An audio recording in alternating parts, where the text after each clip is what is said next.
কুরআনের সূরা মারিয়াম 56-57 আয়াতে বলা হয়েছে, আমরা তাকে উচ্চ মর্যাদার স্থানে উত্তীর্ণ করেছি। বেশিরভাগ ইসলামী আলেমের মতে ইদ্রিস আলাইহিসসালামকে আল্লাহ আকাশে উঠিয়ে নিয়ে গিয়েছিলেন মৃত্যুর স্বাদ গ্রহণ না করেই।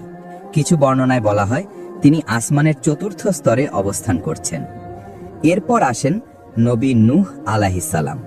নবী নূহ আলাইহিসসালামকে পাঠানো হয়েছিল নবী ইদ্রিস আলাইহিসসালামের পরে। ইসলামী ইতিহাসবিদরা বলেন তাকে ইরাকের মৌসুল অঞ্চলের এক জনগোষ্ঠীর কাছে প্রেরণ করা হয়েছিল। তার জাতি ছিল মূর্তি পূজক। মেসোপটেমিয়ার মানুষরা তখন নানা ধরনের মূর্তি পূজা করত, আর সমাজে অন্যায় ও অশ্লীলতা ছড়িয়ে পড়েছিল। নূহ আলাইহিসসালাম 50 বছর বয়সে নবুয়ত লাভ করেন। তিনি তার জাতিকে 950 বছর ধরে আল্লাহর একত্ববাদে বিশ্বাস করার আহ্বান জানান, কিন্তু খুব অল্প কিছু মানুষই তার দাওয়াত গ্রহণ করেছিল। নূহ আলাইহিসসালামের জাতির অধিকাংশই তার কথা অবজ্ঞা করে, তাকে উপহাস করে ও অত্যাচার করতে থাকে। যখন তিনি নিশ্চিত হলেন যে তারা আর কখনো ঈমান আনবে না, তখন তিনি আল্লাহর নিকট দোয়া করলেন। আল্লাহ তাকে জানালেন যে এক মহাপ্লাবন আসছে। আল্লাহর আদেশে নূহ আলাইহিসসালাম একটি বিশাল নৌকা তৈরি করেন। তিনি তাতে ঈমানদারদের ও প্রতিটি প্রাণীর একজোড়া করে আশ্রয় নেন। তারপর শুরু হয় মহাপ্লাবন। আকাশ থেকে প্রবল বৃষ্টি নামে, আর মাটির ভেতর থেকেও পানি উথলে ওঠে। যেসব লোক ঈমান আনেনি তারা সবাই পানিতে ডুবে যায়। এই বন্যা 6 মাস পর্যন্ত স্থায়ী হয় এবং শেষে নূহ আলাইহিসসালামের নৌকা জুদি পর্বতের উপর স্থির হয়। দুঃখজনকভাবে তার এক পুত্র নৌকায় ওঠেনি এবং পানিতে ডুবে মারা যায়। নূহ আলাইহিসসালামের 3 পুত্র ছিল, শাম, হাম এবং ইয়াফিস।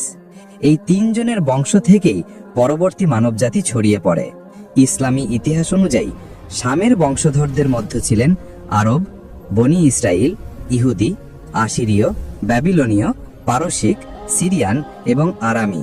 হামের বংশধরদের মধ্যে ছিলেন আফ্রিকার জনগোষ্ঠী, মিশরীয় ও ইথিওপীয়রা।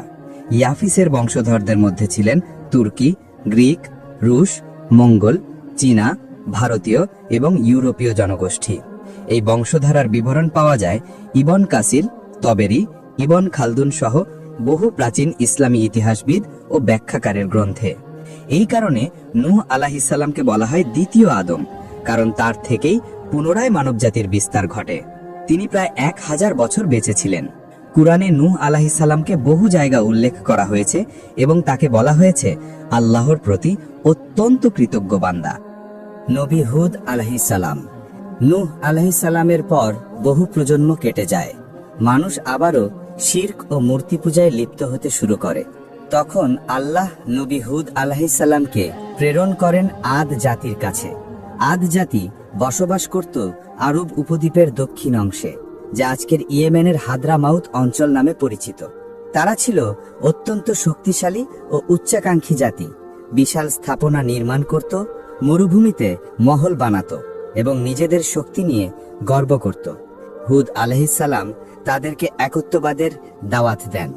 বলেন, তোমরা কেবল আল্লাহর ইবাদত করো, তিনিই তোমাদের সৃষ্টি করেছেন। কিন্তু আদ জাতি অহংকারে অন্ধ হয়ে তাকে উপহাস করে বলে, তুমি তো আমাদের মতোই একজন মানুষ। তুমি কি আমাদের পূর্বপুরুষদের দেবতাদের বদলে নতুন কোনো উপাস্য বানাতে চাও? তারা নবীর বার্তা অস্বীকার করে এবং পাপাচারে লিপ্ত হয়। তখন আল্লাহ তাদের উপর শাস্তি নাজিল করেন। প্রথমে দীর্ঘ খরা, এরপর প্রবল ঝড়।